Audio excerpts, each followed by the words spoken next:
जय राम जय जय राम श्री राम जय राम जय जय राम। बोलिए सियावर रामचंद्र महाराज की जय। श्री राम जी ने हनुमान जी को चरणों से उठाकर अपने पास बिठा लिया। बोले, हनुमान बताओ तो तुमने राक्षस राज रावण द्वारा रक्षित लंका और उस बांके दुर्ग को कैसे जलाया।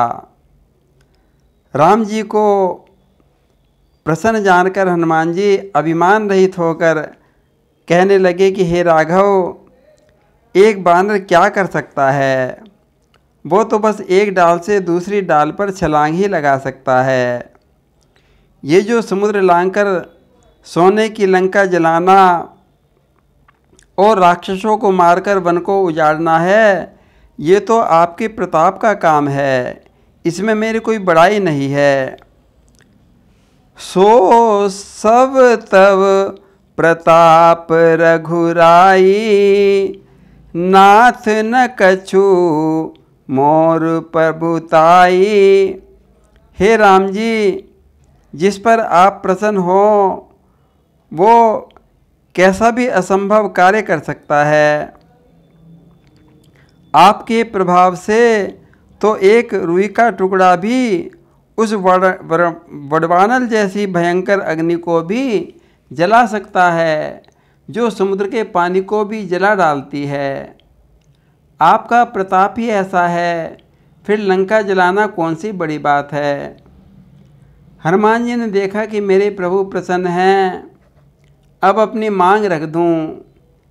बोले, भगवान मुझे तो बस आप अपनी अत्यंत सुखदायिनी निश्चला अनपायनी भक्ति का वरदान दे दो। नाथ भगति अति सुखदायिनी, देहु कृपा करी अनपायिनी। कथा सुनाते हुए भोलेनाथ बोले, उमा जी, हनुमान जी की परम सरल वाणी सुनकर प्रभु ने एवमस्तु ऐसा ही हो कह दिया। हे भवानी, जिसने राम जी का स्वभाव जान लिया उसे भजन छोड़कर दूसरी बात अच्छी ही नहीं लगती। सुनी प्रभु परम सरल कपि बानी, एवमस्तु तब कहु भवानी। उमा राम स्वभाव जहि जाना, ताहि भजन तज भाव न आना। आगे भगवान शंकर कहने लगे कि हे उमा जी, देखो हनुमान जी ने तो 100 योजन का समुद्र लांघा था, राक्षसों का संहार किया, लंका जलाई, फिर सीता जी की सुध लेकर प्रभु को सुनाई, तब राम जी से भक्ति का वरदान पाया। किंतु जो भक्त इस राम जी और हनुमान जी के बातचीत को, इनके संवाद को अपने हृदय में धारण करेगा, वो तो मुफ्त में ही राम भक्ति को पा जाएगा। यह संवाद जासु उर आवा, रघुपति चरण भगति सोई पावा। जब प्रभु ने हनुमान जी को भक्ति का वरदान दे दिया तो सारे बानर वीर रघुनाथ रघुवीर की जय हो, भगवान श्री रघुवीर की जय हो, श्री रामचंद्र जी महाराज की जय हो, ऐसे नारे लगाने लगे। सुनी प्रभु बचन कहहि कपि वृंदा,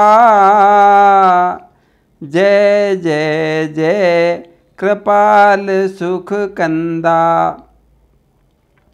अब राम जी ने सुग्रीव को बुलाया, कहा, मित्र सुग्रीव, अब किस बात की देरी है, चलने की तैयारी करो, बानरों की सेना सजाओ और प्रस्थान की तैयारी करो।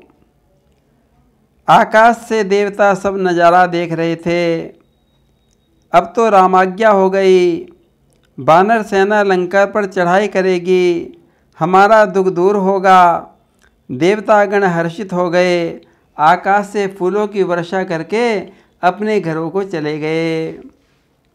अब तो प्रभु की आज्ञा हो गई। सुग्रीव ने बानर सेनापतियों के समूह को बुलाया।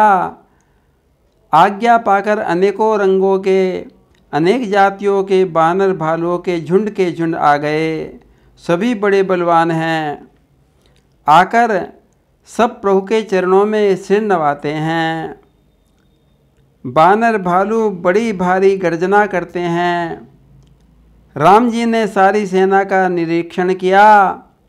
अपने कम सरीखे नेत्रों से सब पर अपनी कृपा दृष्टि डाली, और राम जी की कृपा दृष्टि पड़ते ही मैं तो महाबलशाली और उड़ने वाले पर्वत के समान हो गए। अब तो राम जी की सेना चल पड़ी, अनेकों मंगल शकुन होने लगे। उधर अशोक वाटिका में श्री सीता जी के बाम अंग फड़कने लगे। समझ गई मेरे प्रभु अब चल दिए। अपार वानरी सेना के साथ मेरे प्रभु चल दिए। और उधर रावण को तो अपशकुन होने लगे। राम जी की सेना चल दी। भगवान शंकर बोले, उमा जी, राम जी की विशाल सेना का कौन वर्णन कर सकता है। अगणित बानर भालू गरज रहे हैं, बड़े बड़े नाखून हैं, हाथों में पर्वत और वृक्ष लिए हुए हैं। कोई आकाश से उड़ रहा है तो कोई जमीन पर दौड़ रहा है। ये रीछ और बानर शेर की गर्जना कर रहे हैं। उसे सुनकर तो दिग्गजों के हाथी भी डर गए, चिंघाड़ने लगे, पृथ्वी हिलने लगी, पर्वत चंचल हो गए, समुद्र में खलबली मच गई, और देवता तो हर्षित हो गए। रामचंद्र जी की जय घोष करते करोड़ों करोड़ों योद्धा दौड़ रहे हैं। और राम जी की सेना के भार से तो शेष जी भी डगमगाने लगे। मैं बार बार अपने दांतों से कश्यप भगवान की चिकनी चिकनी पीठ को पकड़ते हैं, पर फिसल जाते हैं। फिर दांतों से पकड़ते हैं, गड़ाते हैं, फिर फिसल जाते हैं।